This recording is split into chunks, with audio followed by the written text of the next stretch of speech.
16 April 2025 रोजी ऐतिहासिक Thane railway स्थानकावर भारतातील पहिल्या रेल्वे प्रवासाच्या 172व्या वर्धापन दिनाचा भव्य कार्यक्रम पार पडला।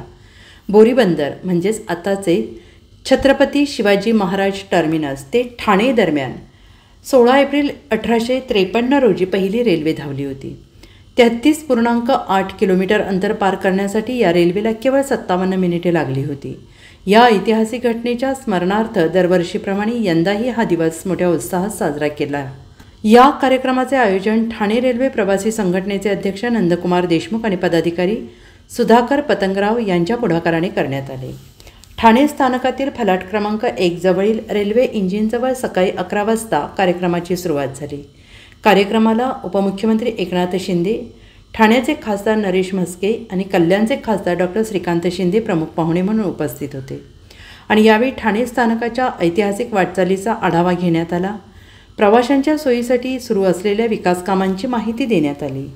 ठाणे स्थानकाच्या पश्चिम भागात सॅटिस प्रकल्प पूर्ण झाला असून पूर्व भागात सध्या उभारणी सुरू आहे। या प्रकल्पाअंतर्गत 2.24 किलोमीटर लांबीचा 12 मीटर रुंद उन्नत मार्ग तयार करण्यात येतो आहे।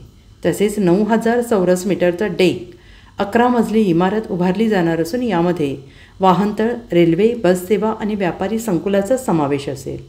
या नव्या विकासकांमुळे ठाणे स्थानकाचा चेहरामोहरा बदलणार आहे आणि येणाऱ्या नव्या वर्षात हे स्थानक अधिक आधुनिक आणि प्रवासी सोयींनी समृद्ध होणार आहे, असे चित्र या कार्यक्रमात उभे राहिले।